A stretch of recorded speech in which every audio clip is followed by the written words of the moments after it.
ആവേശകരമായ പര്യടനവും കൊട്ടിക്കലാശവും എല്ലാം അവസാനിച്ച് സ്ഥാനാർത്ഥികൾ ഇന്ന് നിശബ്ദ പ്രചരണത്തിലാണ്. നമ്മളോടൊപ്പം ചേരുന്നത് ചാലക്കുടി മണ്ഡലം UDF സ്ഥാനാർത്ഥി ബെന്നി ബെഹനാനാണ്. ചേട്ടാ, എന്താണ് ഇന്നത്തെ ഒരു കാര്യപരിപാടികളൊക്കെ? ഇന്നത്തെ കാര്യപരിപാടി ഇന്ന് ആളുകളൊക്കെ പോയി കാണുക, ഓഫീസുകൾ പോവുക, വർക്കേഴ്സിനെ കാണുക, ബന്ധപ്പെട്ടവരെ കാണുക.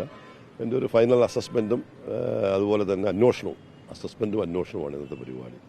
വളരെയേറെ ആത്മവിശ്വാസമുണ്ട്. കാര്യം ആളുകളിൽ നിന്ന് ലഭിച്ചുകൊണ്ടിരിക്കുന്ന പ്രതികരണങ്ങൾ വളരെ ആണ്.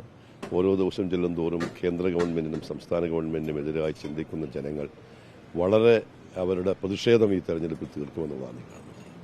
ഇപ്പോൾ ചാലക്കുടിയുടെ സിറ്റിംഗ് MP എന്ന നിലയിൽ കൂടിയാണ് താങ്കൾ വീണ്ടും മത്സരിക്കുന്നത്. പുതിയ ചാലക്കുടിയുടെ ആവശ്യങ്ങൾ എന്തൊക്കെയാണ് എന്നുള്ള ചർച്ചകളൊക്കെ നടന്നിട്ടുണ്ടോ? പുതിയ ചാലക്കുടിയുടെ ആവശ്യം ഞങ്ങൾ നേരത്തെ സൂചിപ്പിച്ചിട്ടുള്ളതാണ്. കാരണം ചാലക്കുടി നിയോജകമണ്ഡലത്തിൻ്റെ ഒരു സവിശേഷതയുണ്ട്, ഭൂമിശാസ്ത്രപരമായൊരു സവിശേഷത. വളരെ നീണ്ട ഒരു കോസ്റ്റൽ ബെൽറ്റ്, രണ്ട് പ്രധാനപ്പെട്ട നദികൾ പെരിയാറും ചാലക്കുടി പുഴയും പോകുന്ന സ്ഥലം, സമനിലങ്ങൾ, അതുപോലെ തന്നെ മലയോര പ്രദേശം, മലക്കപ്പാറ പോലെയുള്ള മലയോര പ്രദേശം.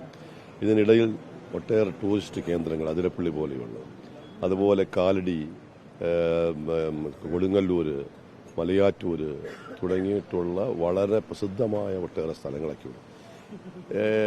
ഏറ്റവും കൂടുതൽ ഇപ്പോൾ ഒരു കേരളത്തിൻ്റെ ഒരു മധ്യപ്രദേശം എന്ന നിലയിൽ എവിടെയും പോകാനുള്ള ഒരു സൗകര്യമുള്ള സ്ഥലമാണ് നമ്മുടെ എയർപോർട്ട് ഈ നിയമമണ്ഡലത്തിലാണ്. അതുപോലെ തന്നെ റെയിൽവേ സ്റ്റേഷൻസ്, 2 നാഷണൽ ഹൈവേ കടന്നു പോകുന്നു. അപ്പോൾ കണക്ടിവിറ്റി ഇതെല്ലാം വെച്ച് നോക്കുമ്പോൾ ഒട്ടേറെ വികസന സാധ്യതകളുണ്ട്. വികസന സാധ്യതകൾ എന്ന് പറഞ്ഞിട്ടുണ്ടെങ്കിൽ വ്യാവസായികപരമായിട്ടുണ്ട്.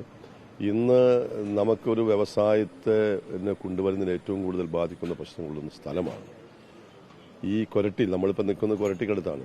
ഈ കൊരട്ടിയിൽ ഏക്കർ കണക്കിന് സ്ഥലം, ഗവൺമെൻറ് സ്ഥലം കിടക്കുന്നുണ്ട്. അവിടേക്ക് പുതിയ സ്ഥാപനങ്ങൾ കൊണ്ടുവരണം. ഞാൻ നേരത്തെ കൊടുത്ത ഒരു സ്പോർട്സ് യൂണിവേഴ്സിറ്റിക്ക് പറ്റുന്ന സ്ഥലമാണെന്നൊക്കെ പറഞ്ഞിരുന്നു. പക്ഷേ നിലവിലുള്ള കേന്ദ്ര ഗവൺമെൻറ്റിൻ്റെ ഭാഗത്തുനിന്നും അതിന് വ്യക്തമായ ഒരു മറുപടി കിട്ടുന്നില്ല. അതുപോലെ തന്നെയാണ് നമ്മുടെ അതിരപ്പള്ളി പോലെയുള്ള ടൂറിസ്റ്റ് സങ്കേതങ്ങൾ കുറച്ചുകൂടി നമുക്ക് ആകർഷകമായി തീർക്കുക. 2 നദികളുടെ സംരക്ഷണം ഈ കാര്യത്തിൽ വളരെ പ്രധാനപ്പെട്ടതാണ്. വിദ്യാഭ്യാസ സ്ഥാപനങ്ങൾ, വളരെ പ്രസിദ്ധമായ ഒട്ടേറെ വിദ്യാഭ്യാസ സ്ഥാപനങ്ങളുണ്ട്. അങ്ങനെ നമുക്ക് എയർപോർട്ടിൻ്റെ വികസനം, എയർപോർട്ട് എന്ന് പറഞ്ഞിട്ടുണ്ടെങ്കിൽ ഏറ്റവും നല്ല നിലയിൽ പ്രവർത്തിക്കുന്ന എയർപോർട്ടാണ്. പക്ഷേ നമുക്ക് ഏറ്റവും സൗകര്യപ്രദമായ സ്ഥലത്ത് നിൽക്കുന്ന എയർപോർട്ട് എന്ന നിലയിൽ യൂറോപ്യൻ രാജ്യങ്ങളിലേക്കും അമേരിക്കയിലേക്കും ഒക്കെ ഇവിടെ നിന്ന് US, കാനഡ തുടങ്ങിയ സ്ഥലങ്ങളിലേക്ക് സർവീസുകൾ ആരംഭിക്കുക. അങ്ങനെ നിരവധി കാര്യങ്ങൾ ഈ പ്രദേശവുമായി ബന്ധപ്പെട്ടിട്ടുണ്ട്. ഇതെല്ലാം അനുകൂലമാക്കി മാറ്റണമെങ്കിൽ 2 കാര്യം വേണം. ഒന്ന്, കേന്ദ്ര ഗവൺമെൻറ്റിൻ്റെ ഒരു സമീപനം വേണം. കേന്ദ്രാവിഷ്കൃത പദ്ധതികൾ പലതും നടപ്പാക്കാൻ കഴിയുന്നത് സംസ്ഥാന ഗവൺമെൻറ് ശുപാർശയോട് കൂടിയിട്ടാണ്. ഇപ്പോൾ വന്നിരിക്കുന്നൊരു ഇത് സംസ്ഥാന ഗവൺമെൻറ് ശുപാർശ ചെയ്യുന്നില്ല, കേന്ദ്ര ഗവൺമെൻറ് നടപ്പാക്കുന്നില്ല. അതിന് ഏറ്റവും വലിയ ഉദാഹരണമാണ് ശബരി റെയിൽവേ ലൈൻ എത്രയോ നാളുകളായി കിടക്കുന്നു. സംസ്ഥാന ഗവൺമെൻറ് വലിയ കാര്യങ്ങളൊക്കെ പറഞ്ഞ് ഞങ്ങൾ അതിൻ്റെ സ്ഥലമെടുപ്പിൻ്റെ പൈസ കൊടുക്കും, പകുതി പൈസ കൊടുക്കുന്നു, മൊത്തം കോസ്റ്റിൻ്റെ ഇന്ന് വരെയും പറഞ്ഞതല്ലാതെ 10 പൈസ പോലും കൊടുത്തിട്ടില്ല. അപ്പോൾ ആ ശബരി പ്രോജക്റ്റ് കഴിഞ്ഞ 10-30 വർഷക്കാലമായി ശബരി പ്രോജക്റ്റ് നിശ്ചലമായി കിടക്കുന്നു. അതൊക്കെ നമുക്ക് റിവൈവ് ചെയ്യണം. അങ്ങനെയുള്ള ഒട്ടേറെ ശ്രമങ്ങളുണ്ട്. ഇത്തവണ ഈ സാമുദായിക സമവാക്യങ്ങളൊക്കെ ഏത് നിലയിൽ പ്രവർത്തിക്കുമെന്നാണ് കരുതുന്നത്? അനുകൂല ഘടകം തന്നെയായി നിൽക്കുന്നുണ്ടോ? എങ്ങനെയാണ്?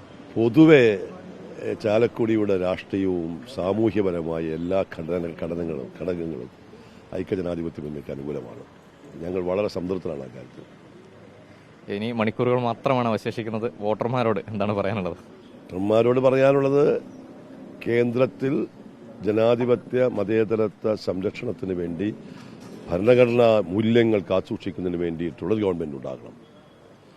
ജനങ്ങളെ ഇടയിൽ വിഭാഗീയത വളർത്തി, ജനങ്ങളുടെ ഇടയിൽ സംഘർഷമുണ്ടാക്കി ഇന്ത്യയെ പുറകോട്ട് നയിക്കുന്ന, സാമൂഹ്യപരമായി പുറകോട്ട് നയിക്കുന്ന NDA ഗവൺമെൻറ്, മോഡി ഗവൺമെൻറ് ഭരണം അവസാനിപ്പിക്കണം.